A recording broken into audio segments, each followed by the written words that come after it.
Assalamualaikum warahmatullahi wabarakatuh. Ya, selamat malam teman-teman CIA.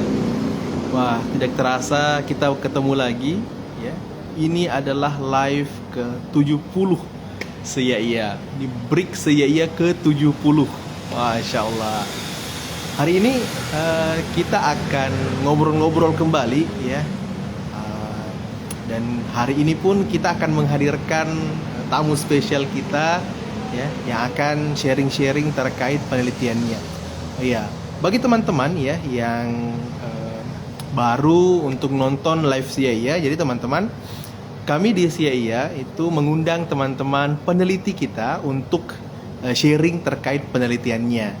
Ya, jadi ini bisa sangat membantu bagi teman-teman yang sebenarnya mau tahu di psikologi itu penelitiannya apa saja sih. Nah, ini juga bagi teman-teman psikologi yang semester-semester awal ya, ketika nonton live CIA, semoga diharapkan bisa mendapat pencerahan terkait apa sih yang akan mereka teliti nantinya.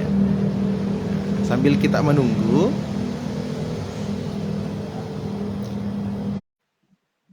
ya, hari ini kita menunggu nih salah satu peneliti kita ya, aktif sekali kemarin di Fakultas Psikologi. Ini salah satu alumni terbaik kita. Kita tunggu untuk bergabung dulu.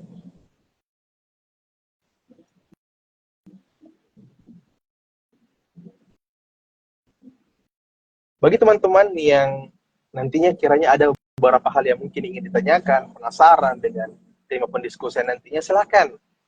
Ada tempat untuk komen, ya. Jadi kalau ingin bertanya, silakan bertanya. Tentu kami sangat terbuka bila teman-teman ingin bertanya.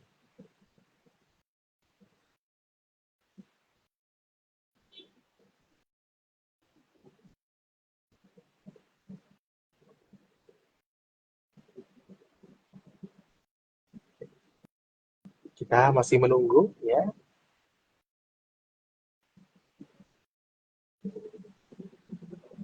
Biasa memang teman-teman ketika kita live itu ada kendala di bagian jaringan. Ya. Semoga hari ini kita tidak terkendala di bagian jaringan itu, teman-teman.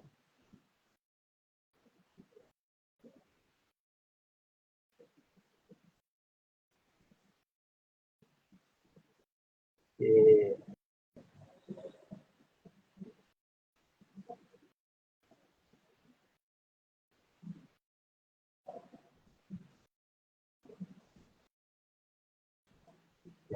Ya, masih berusaha untuk dihubungkan.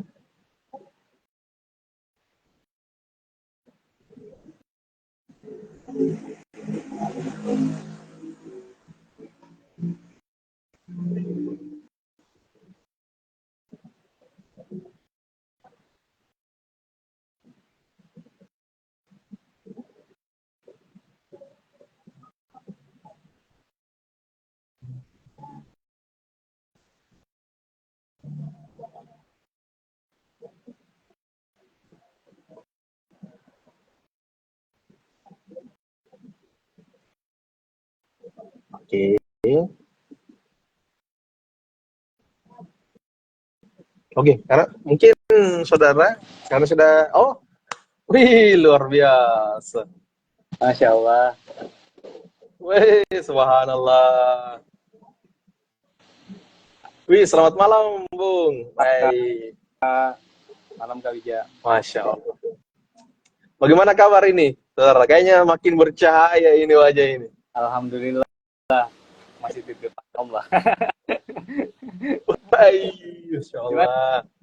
Nah, teman-teman, lagi di Makassar sekarang.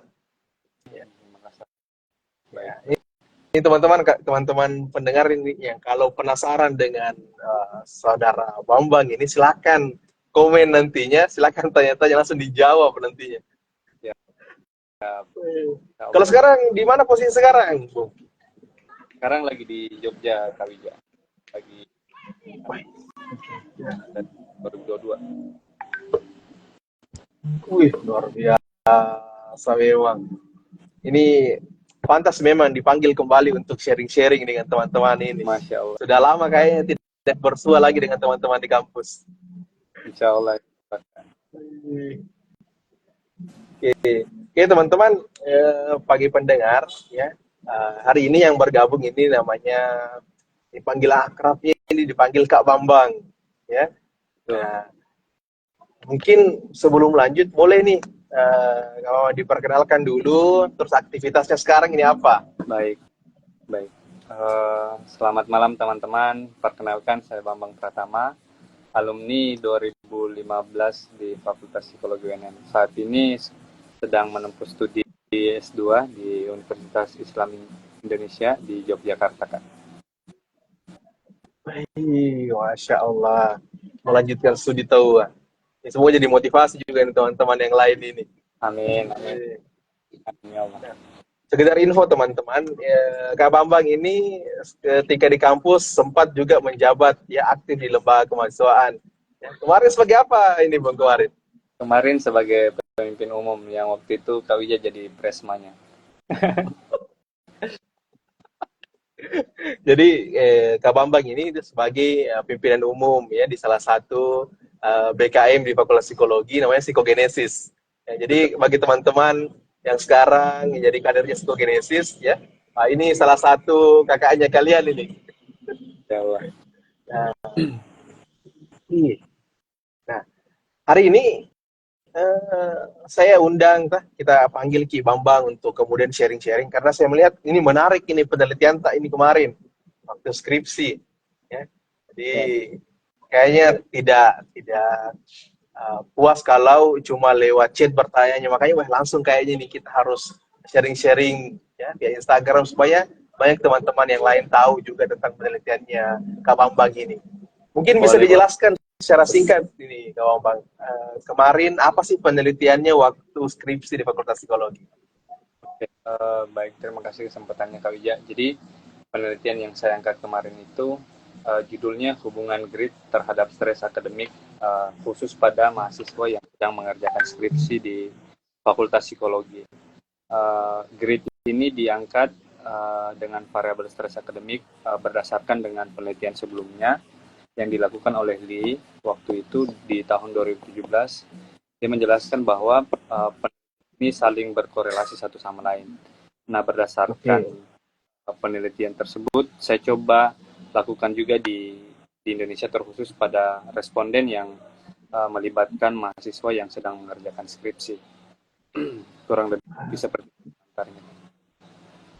Jadi memang respondennya kemarin untuk anak-anak yang skripsi di. Betul. Jadi respondennya memang betul-betul kemarin yang sedang mengerjakan skripsi. Nah, kemarin kenapa mengangkat orang yang mengerjakan skripsi? Dari beberapa penelitian sebelumnya menunjukkan bahwa tingkat stres pada mahasiswa saat mengerjakan tugas akhir atau skripsi itu ditemukan bahwa mengalami stres dua kali lipat lebih besar ketimbang di tahun-tahun sebelumnya. Jadi pada saat Iya, misalnya iya, iya. mengerjakan tugas-tugas yang lain, itu ternyata tingkat stresnya lebih tinggi orang yang mengerjakan skripsi. Itu menurut Patil 2016, kalau tidak salah. Nah, selain itu, data menunjukkan juga bahwa mahasiswa tingkat akhir itu mengalami tingkat stres hingga mencapai 85%. Itu disampaikan Wah, sama Cestari kurang lebih di tahun 2017. Nah, tingkat stres ini selalu dialami oleh mahasiswa tingkat akhir dan selalu mengalami peningkatan sampai 83%. Nah, berdasarkan hasil riset juga yang coba saya lakukan, data yang dikumpulkan sama teman berdasarkan riset yang saya coba cari tahu di khusus di Universitas Negeri Makassar waktu itu, memang ada banyak jumlah mahasiswa yang lama menyelesaikan studi waktu itu. Nah, oke. terus ada dua fakultas sih waktu itu. Fakultas pertama yang paling tinggi menyelesaikan studi itu ada di Fakultas Psikologi dan Fakultas uh, FSD, Fakultas Desain apa? Oh, Fakultas Ini dan Seni dan desain Desain. ya? Ya. Nah, Iya, dari iya, iya, data iya. lihat itu data universitas, saya akhirnya memilih di Fakultas Psikologi. Nah, kita tahu bersama bahwa di Fakultas Psikologi kan tuntutannya begitu tinggi, bagaimana mencari jurnal-jurnal yang punya kualitas terbaik. Nah, itu salah Ya, satu iya, pertimbangan iya, mengapa iya, iya. penelitian ini. Penelitian ini terkhusus di kalangan yang sedang mengerjakan skripsi dan di mahasiswa semester akhir, kurang lebih seperti itu Kak Wijaya. Iya, iya, iya. Semester akhir lagi skripsi, gitu ya. Ya, Ibaratnya ini stresnya menumpuk berkali-kali lipat ini. betul. Nah, Tapi, kemarin nah, ya, tapi sebelumnya, kenapa kita tertarik untuk ini kan termasuk dalam stres akademik, ya. Biasanya stres akademik, apalagi untuk semester akhir.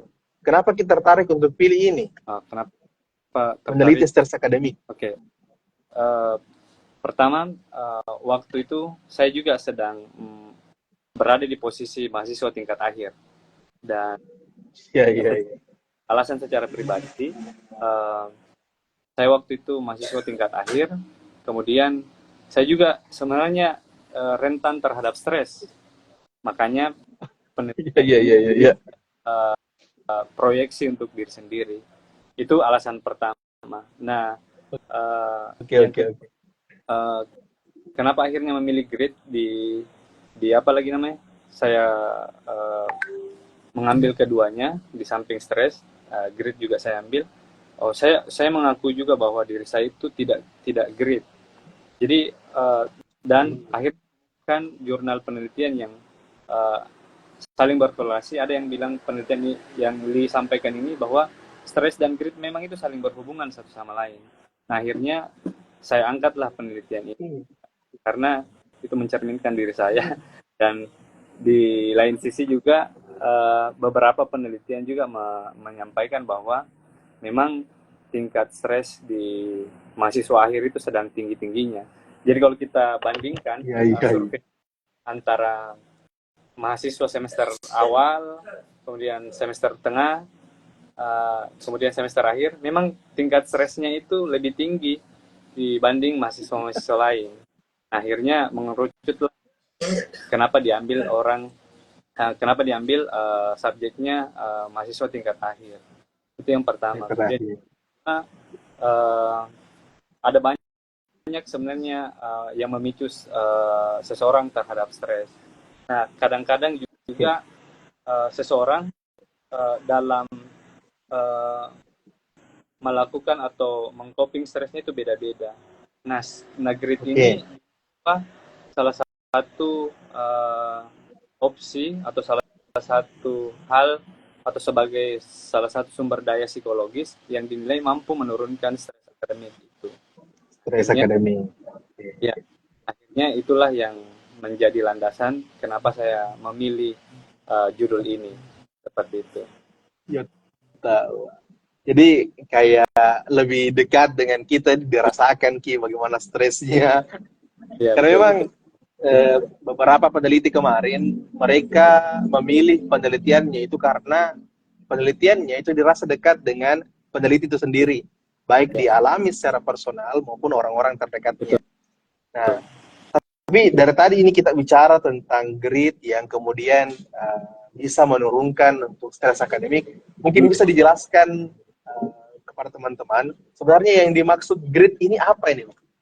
Oke, baik. Jadi saya jelaskan dulu. Pertama, grid itu dia variabel X di sini atau dia variabel independen yang bisa mempengaruhi stres akademik. Nah, apa itu sebenarnya grid? Nah, kalau menurut Duckworth 2007, Duckworth ini salah satu peneliti yang pertama mencetuskan grid itu sendiri. Jadi Duckworth bilang grid itu diberikan sebagai kombinasi antara ketekunan dan hasrat dan berhubungan pada tujuan utama periode. Jadi kan grit itu sebenarnya ada yang bilang ketabahan, keteguhan, ada juga yang bilang kombinasi antara ketekunan dan hasrat untuk mencapai tujuan jangka panjang. Jadi kalau kita lihat definisi atau aspeknya, ada dua sebenarnya yang menjadikan seseorang bisa grit. Pertama itu dia punya konsistensi of interest atau keinginan, kemudian ada konsistensi of interest, sama satunya itu keinginan untuk mengerjakan hal-hal yang ingin dicapai seperti itu. Oh, Nah, jadi ini bicara soal ketekunan, nih, ketekunan, keinginan orang untuk mencapai cita-cita jangka panjangnya. ya. Jadi pas apakah seseorang itu tekun sama seberapa kuat usahanya, konsistensi of interest. Jadi grit terbentuk itu dari dua aspek, dibilang Darfur. Jadi grit itu tidak bisa dibilang seseorang grit ketika hanya tekun saja. Kalau misalnya, ya itu. kalau dia tidak punya apa yang namanya usaha untuk bangkit, itu tidak bisa dibilang grit. Jadi ada yang bilang juga bahwa apa sih bedanya grit sama resiliensi? Jadi Ya betul. yang saya tangkap resiliensi itu dia daya lenting. Kalau grit ini dia lari maraton seperti itu. Dapat logikakan sebagai orang yang lari maraton. Jadi kita punya tujuan jangka panjang, kita harus konsisten, harus fokus. Nah, kalau resiliensi cuma bangkit, jadi daya lenting bangkit saja. Nah, apa yang saya garis bawahi di grit adalah keinginan atau konsistensi terhadap sesuatu yang ingin kita kerjakan dan tidak teralihkan sama hal yang lain. Jadi misal sejauh ini hambatan-hambatan yang dialami sama orang yang mengerjakan skripsi itu karena mengerjakan hal lain atau mengerjakan dua hal yang bersamaan. Nah, orang yang punya itu betul-betul fokus, konsisten, dan hanya mengerjakan itu saja. Jadi sedikit mengulas pengalaman sebelumnya Kak Widya.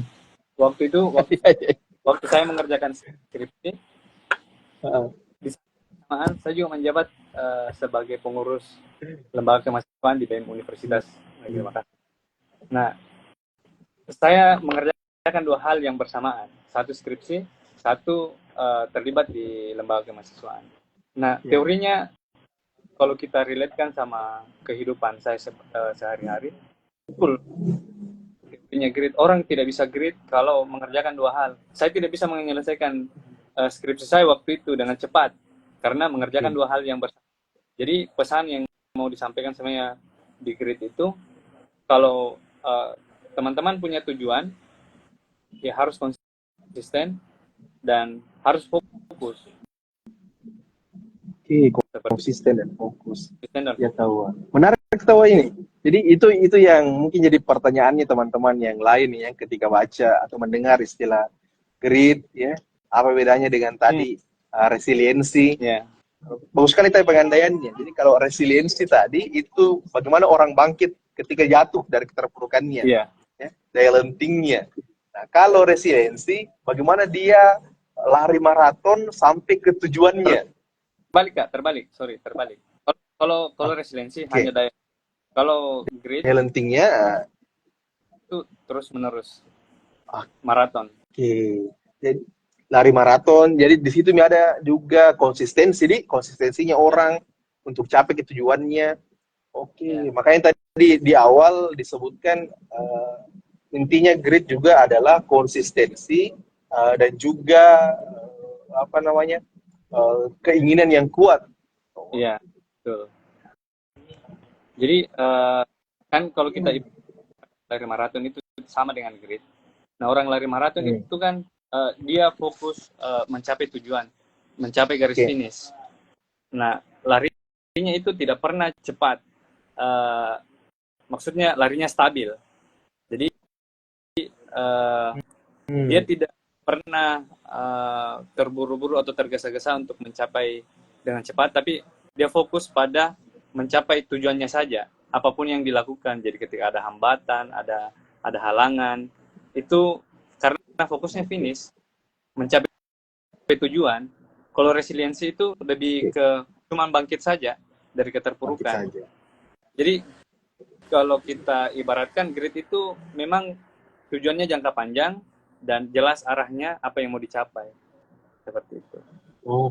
Tujuan jangka panjang. Ya. Ya.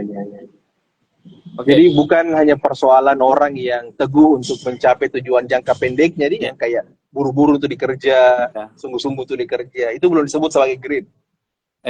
Jadi saya ulang kembali.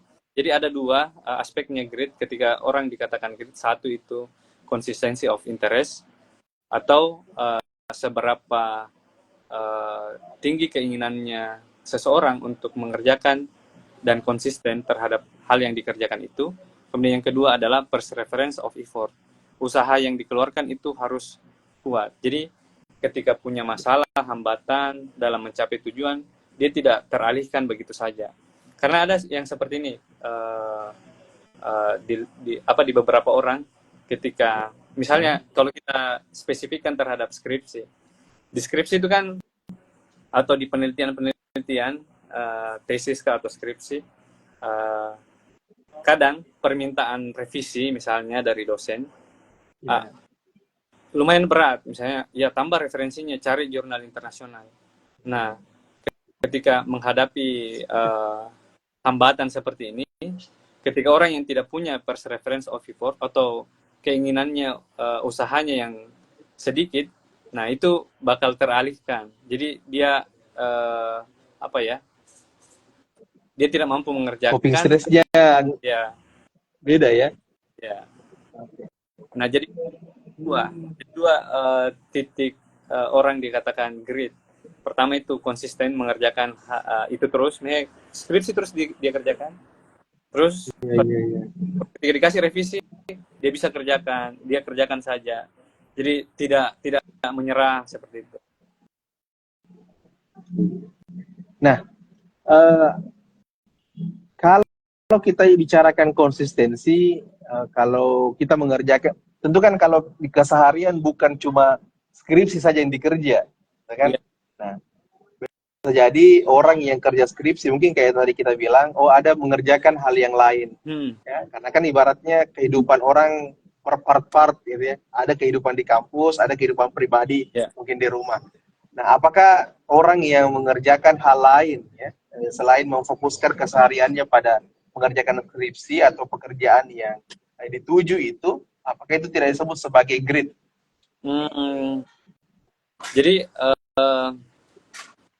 Jadi grit itu kan pertama dia bicara tentang mencapai tujuan. Kalau kita ibaratnya seperti orang yang lari maraton. Nah, ketika orang punya grit,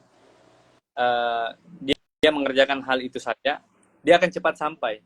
Tapi ketika orang mengerjakan itu mungkin akan sampai tapi lambat. Iya.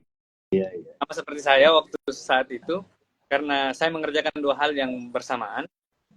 Ya selesai bisa dibilang skripsinya selesai, cuman ya lambat. Nah, poin pentingnya kan konsisten, itu terus dikerja, mengerjakan itu saja. Nah, makanya memang dalam mencapai tujuan kadang kita teralihkan. Nah, yang ditekankan sama grit ini tidak teralihkan, consistency of interest yang itu tadi. Jadi kalau semakin dia konsisten, ya, berarti dia akan kerja terus itu skripsinya, otomatis cepat selesai, stresnya juga cepat berakhir. Ya. Nah kan yang kalau kita tarik sebenarnya, yang kan grit ini adalah variabel X atau variabel independen, variabel yang tapi variabel Y-nya adalah stres akademik yang saya angkat di sini. Jadi secara konteks penelitian yang menjadi topik penelitian atau objek penelitian di sini adalah sebenarnya stres akademik. Nah, saya mau jelaskan tentang bagaimana seseorang atau mahasiswa atau individu itu tidak stres ketika punya grit. Nah, bagaimana itu saling menarik. Pertama, Volkmann dan Lazarus tahun 1986, dia adalah peneliti stres. Dia bilang, dia menjelaskan bahwa stres itu dimulai dengan proses kognitif. Ada dua prosesnya.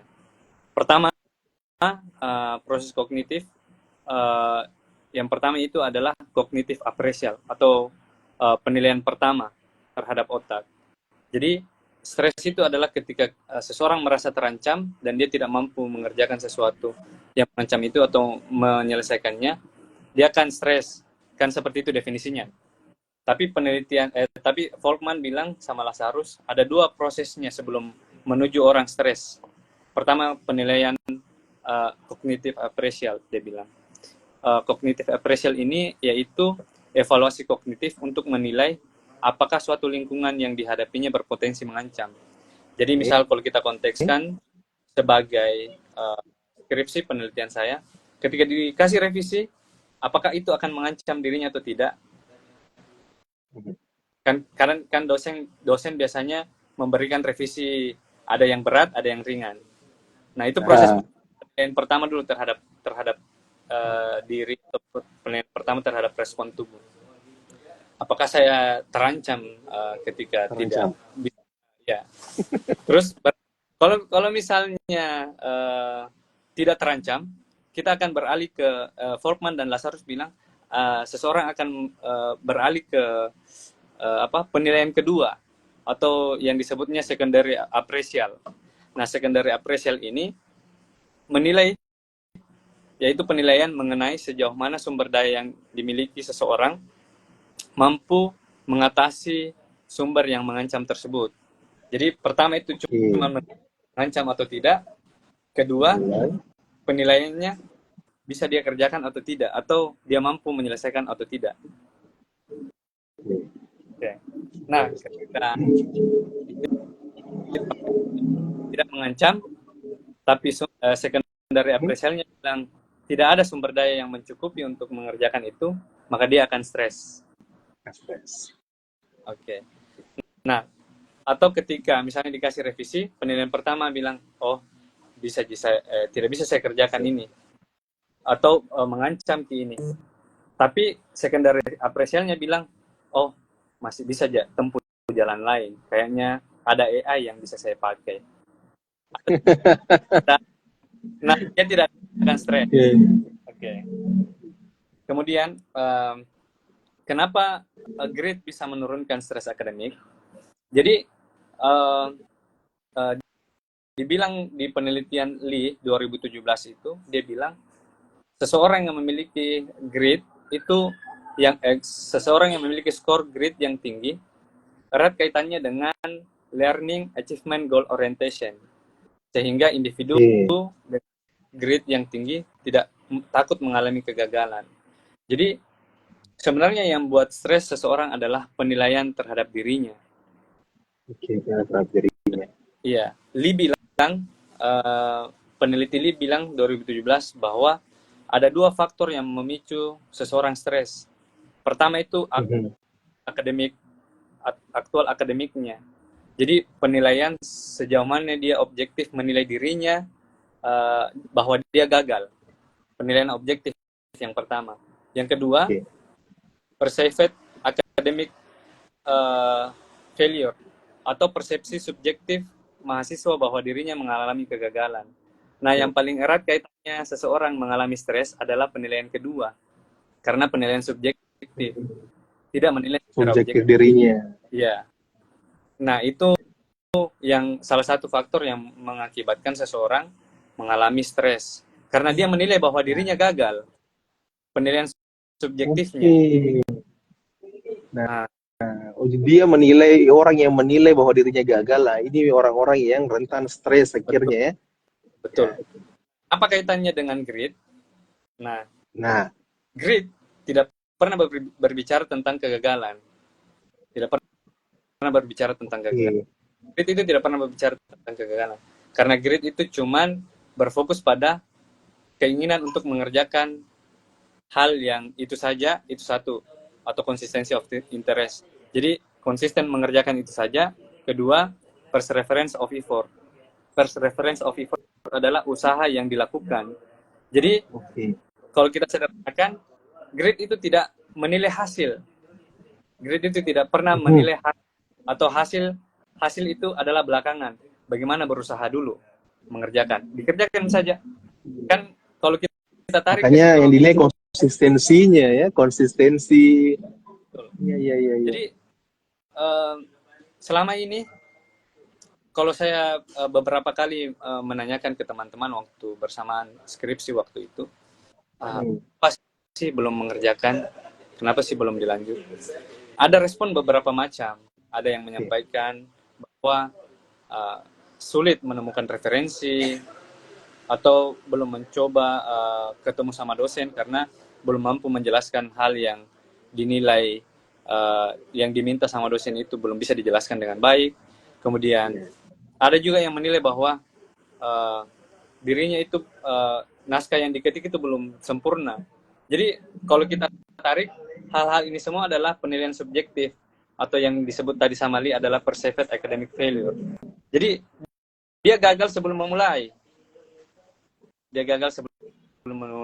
Nah, orang yang punya mindset grade, dia tidak memikirkan bahwa saya akan kalau kita di Makassar bahasanya domba, Kak. Dia tidak memikirkan domba. Iya. Itu orang grade, yang penting ketemu dulu dosen. Nah, karena ini yang saya teliti kemarin, kebetulan pembimbing saya adalah Pak Lukman. Kita tahu lah bagaimana Pak Lukman. Bukan sesaklek sih, tapi lebih ke standarnya lebih tinggi. Ya. Saya baca, oh grid ternyata seperti ini. Jadi apa yang disampaikan Pak Lukman atau revisi apapun yang diberikan sama Pak Lukman waktu itu pembimbing saya coba lakukan apa yang saya bisa dulu. Atau kalau kita bisa bilang tadi perseverance of effort, kita usaha dulu. Urusan belakangan kalau Pak Lukman tolak atau tidak waktu itu. Jadi saya ketemu ternyata hal-hal yang tadi yang kita diskusikan tentang perceived academic failure ini tidak terjadi, atau penilaian subjektif kita akan dinilai jelek sama dosen itu terhadap subjektif diri kita bahwa kita akan gagal, tidak bisa menjelaskan. Setelah ketemu tidak seperti itu kenyataannya. Pak Lukman bisa menerima, menghargai. Nah, jadi poin intinya sebenarnya seperti itu penelitiannya sih. Jadi karena fokusnya adalah konsistensi, mengerjakan terus ya, fokusnya ke achievement apa lagi yang akan dicapai ya. Jadi orangnya justru tidak kepikiran lagi untuk domba-dombanya yang justru bikin orang stres. Betul. Minum dulu kan? Iya. Wah, jelas sekali tuh penjelasannya tuh. Jadi orang yang punya grit ya, yang konsisten ya untuk capai tujuannya jangka panjang, dia tidak akan menghabiskan waktunya untuk menggalau, menakuti dirinya, menganggap dia gagal, bahkan ketakutan untuk ketemu dosen pun tidak berpikir ya, karena ada dia konsisten untuk jangka panjang. Ini benar kawan. Nah, tapi kira-kira Bung, kalau dari yang kita baca-baca, bagaimana ini kan mudah dikatakan bahwa oh grit seperti ini, tapi apakah ada yang tidak kita baca? Bagaimana sih untuk bisa konsisten itu? Bagaimana agar orang-orang itu mudah untuk mendapat yang namanya grit? Nah, adakah yang kita baca upaya-upaya itu? Jadi ada beberapa pertanyaan soal grit. Mungkin pertanyaannya itu apakah grit bisa ditumbuhkan sama seseorang atau itu bawaan? Itu apa itu trait atau sifat atau memang naluri dari seseorang? Nah, beberapa penelitian bahwa grit itu sebenarnya bisa ditumbuhkan. Grit itu bisa ditumbuhkan. Grit itu bukan sifat bawaan. Grit itu dianggap sebagai karakteristik yang dapat dikembangkan, diperkuat dari waktu ke waktu. Entah itu pengalaman atau pembelajaran di sekolah, ditanamkan di sekolah, ataupun apalagi namanya, mengajarkan pengambilan keputusan di sekolah. Jadi misalnya kita ajarkan apalagi namanya, sekolah dasar, siswa sekolah dasar. Karena kan misalnya grade ini berkaitan juga dengan pengambilan keputusan. Pengambilan keputusan itu erat kaitannya apakah kita gagal atau tidak. Oke. Jadi yang bisa diajarkan kalau misalnya intervensi-intervensi kecil yang bisa dilakukan di pendidikan itu pengambilan keputusan yang bisa dilakukan oleh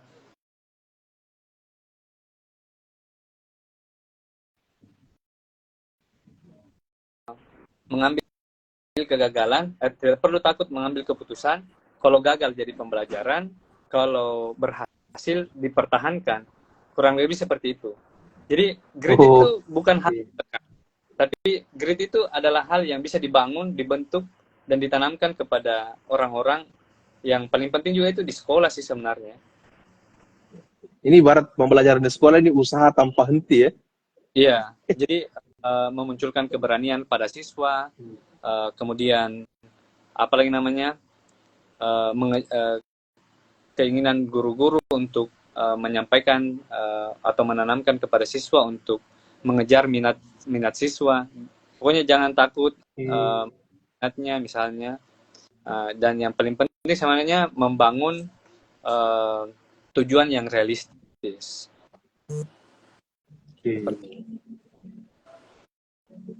Jadi orang akan lebih mudah grit ketika tujuannya jelas ya, tujuan jangka panjangnya jelas. Jadi spesifik kemarin di penelitian saya ini kan memang spesifik ke skripsinya. Skripsi. Lulus kan, tujuannya lulus. Makanya tadi saya sampaikan di awal. Kalau nanti kerja nggak lulus. Iya. Makanya sebenarnya data yang saya sampaikan di awal itu sebagai latar belakang penelitian saya mengambil data di universitas bahwa di mana sih tingkat yang paling tinggi tidak mampu menyelesaikan studinya. Ternyata psikologi juga masuk ranking 3 besar menyelesaikan. Ya, itu menarik. Nah, banyak insight baru, istilah-istilah baru juga yang saya dapat dari pembahasan ini, terutama tentang grit ini. Karena jujur sebenarnya saya juga sebelum perbincangan ini masih kurang bacaan tentang grit itu apa dan sebagainya. Justru baru dengan baca penelitian ini baru kedapat, oh ternyata ada istilahnya ternyata. Iya. Nah, mungkin kalau dikembalikan ke kita, selama kita meneliti tentang grit ini, adakah sesuatu yang menarik yang kita dapat? Adakah aha moment juga kayak yang kita rasakan? Insight secara pribadi ya maksudnya. Jadi hampir sama dengan teori grit ini. Dia bilang kan grit itu sangat erat kaitannya dengan learning achievement orientation atau pencapaian kita terhadap pembelajaran, orientasi pembelajaran. Nah, kadang pada saat saya secara pribadi saat saya mengambil skripsi itu ada beberapa banyak perspektif atau apa istilahnya ya, mindset yang tertanam di kepala bahwa mengerjakan skripsi itu sulit di psikologi, masuknya susah, keluarnya lebih susah, seperti itu. Iya kan? Kemarin kan seperti itu mindset yang kita dapat dari setelah psikologi. Masuknya susah. Nah, kemudian termasuk terkhusus mungkin pada pembimbing skripsi, misalnya untuk bimbingan pembimbing tertentu misalnya akan lama seperti itu, akan sulit. Nah, apa yang saya dapatkan dari meneliti grit ini, memang dalam mencapai tujuan jangka panjang itu ditentukan sama diri kita sendiri, jadi bukan ditentukan sama di luar dari diri kita, tapi betul-betul tergantung dari diri kita sendiri. Yang pertama menjadi catatan bagi saya bahwa dalam mengerjakan sesuatu, apalagi sifatnya jangka panjang dan bisa dicapai, itu memang membutuhkan fokus yang tinggi, konsisten terhadap mengerjakan hal itu. Pertama misalnya mengerjakan skripsi, itu kan sudah jelas target kita selesai. Itu bisa dikerjakan, bisa cepat, bisa lambat, itu bisa selesai. Berkualitas atau tidaknya itu bisa kita selesaikan. Itu tergantung dari kita. Ketika kita bisa fokus terhadap apa yang kita inginkan capai, apa yang ingin kita capai, itu bisa diselesaikan dengan cepat.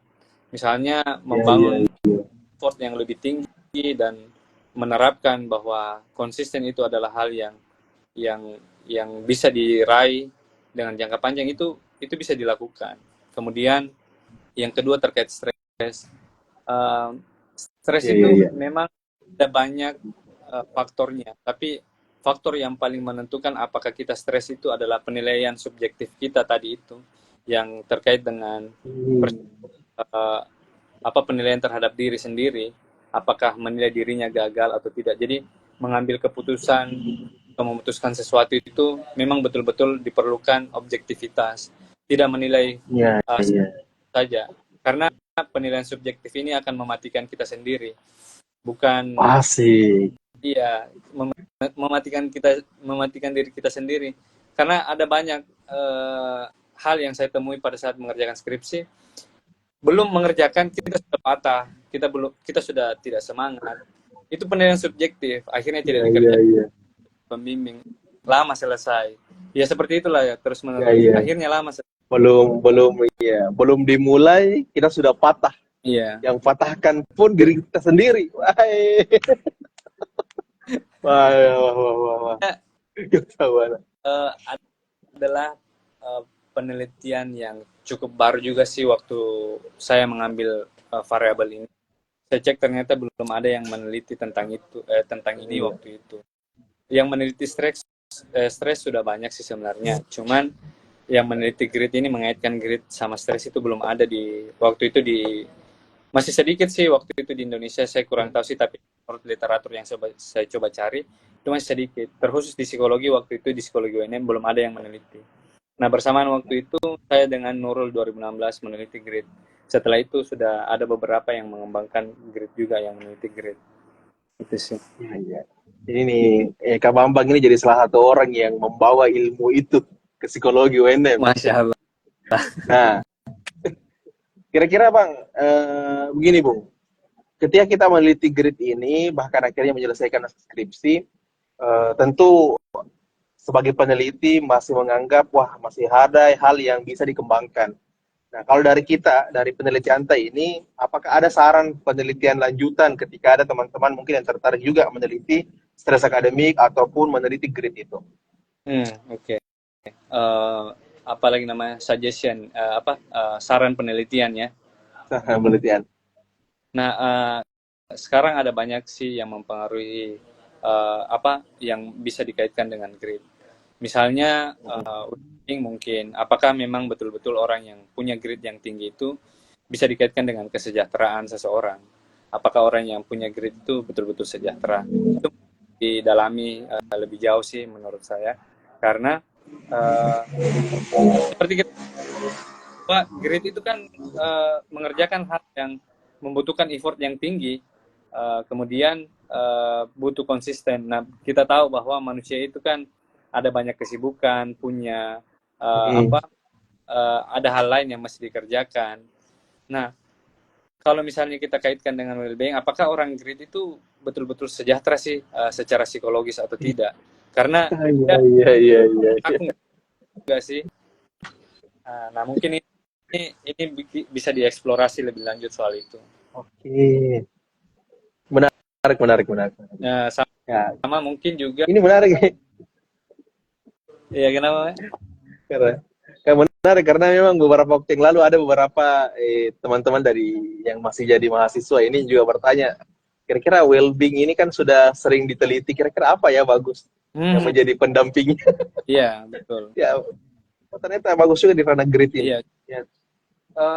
Kita bisa tahu bahwa apakah orang yang punya kedua aspek ini atau kombinasi aspek ini antara konsistensi of interest tadi dan perseverance of effort itu punya kebahagiaan tersendiri dalam dirinya, karena bisa kita bilang bahwa orang-orang tertentu mungkin yang bisa menyelesaikan skripsi dengan cepat, dia kan betul-betul fokus, tapi apakah sejahtera atau tidak? Karena cuma mengerjakan itu. Bisa meng-cross check itu dengan penelitian, atau secara teoritis mungkin bisa saja. Iya. Secara teoritis mungkin bisa saja, karena orang yang grit katanya dia bilang dengan achievement learning orientation, atau dia tidak penilaian dia terhadap sesuatu hal itu tidak merujuk pada pencapaian atau hasil waktu itu, tapi prosesnya. Proses. Ya, jadi di sini dibilang di 2014 itu penelitian Akin sama Arslan, dia bilang grade itu erat kaitannya dengan learning achievement orientation. Individu dengan skor yang tinggi tidak takut mengalami kegagalan, dia bilang. Jadi individu akan menilai kompetensinya atau kesuksesannya berdasarkan peningkatan hasil yang didapatkan setelah melakukan usaha. Jadi setelah melakukan usaha baru dia nilai dirinya seberapa puas. Ya, kalau kita sederhanakan, yang penting sudah mau berusaha, hasilnya itu belakangan, Pi. Jadi fokusnya itu pada apa yang sudah dia kerjakan. Selesai mengerjakan ini. Bukan pada hasilnya baik atau tidak. Tapi sudah mau mengerjakan ini, sudah mau berjuang. Semua kemampuan saya sudah kerahkan. Segala cara sudah saya tempuh. Makanya dia merasa puas. Atau tidak merasa stres karena fokusnya cuma sama di situ. Tapi penelitian well-being ini bisa meng-cross-check lebih jauh mungkin. Makanya itu jadi... Oke. Menarik. Nah, mungkin kita berada di fase-fase akhir ini dan tidak terasa ini sudah hampir 1 jam ngobrol ini, saudara. Baik, banyak insight baru ya. Ini di bagian part-part ini biasanya itu teman-teman yang nonton itu tertarik untuk lebih jauh. Kira-kira apa saran penelitiannya ini? Karena dia bisa jadi itu bisa dikembangkan juga oleh peneliti-peneliti yang baru memulai untuk cari tema untuk skripsinya, tahu Bang. Nah, terakhir mungkin ini Bang. Kira-kira nih kalau ada junior-juniorta atau teman-teman mungkin di fakultas lain ya atau dari universitas lain yang nonton dan tertarik untuk meneliti grid dan juga stres akademik ini, kira-kira bersedia tidak ini Kak Bambang untuk dihubungi oleh teman-teman dari CIA ini? Oh, boleh. Saya sih sebenarnya terbuka selalu sama teman-teman yang mau berusaha. Usaha-usaha yang kita lakukan itu memang perlu kita hargai, dan ketika kita dihargai itu akan menyebarkan kebaikan ke orang lain juga. Maksudnya bisa dibilang bahwa ketika kebaikan sama seseorang itu menurut saya akan menyebar, karena apa yang saya lakukan kepada orang lain juga, kebaikan-kebaikan yang saya coba lakukan sekalipun kebaikan kecil itu ternyata bisa menularkan ke orang lain. Jadi kalau misalnya ada yang ini, saya bersedia, insya Allah. Wahai, Masya Allah, siap. Ya.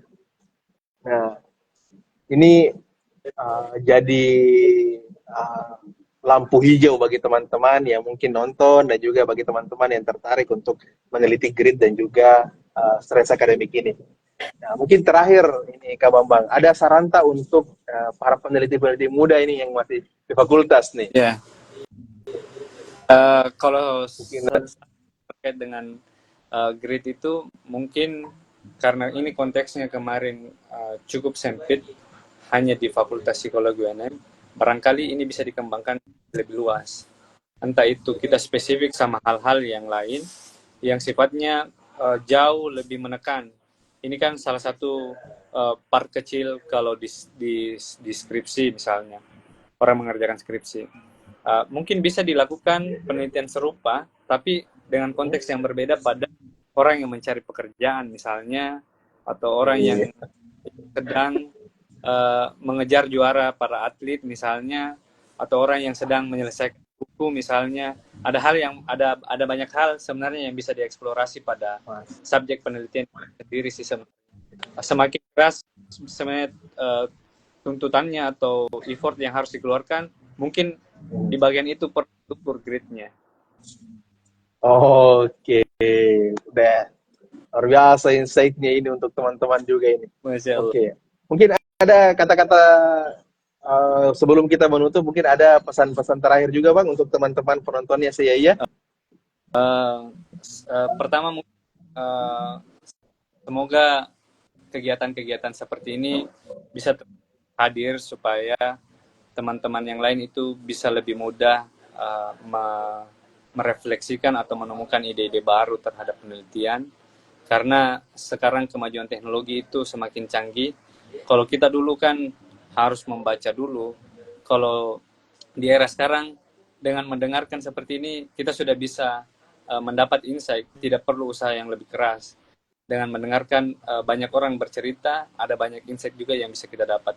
Terkhusus pada ranah penelitian, itu bisa memacu kita supaya bisa lebih memudahkan dalam meneliti. Sebenarnya meneliti sangat mudah, tinggal apa lagi namanya, kita menemukan hal yang bisa membuat kita terpacu untuk melakukan penelitian.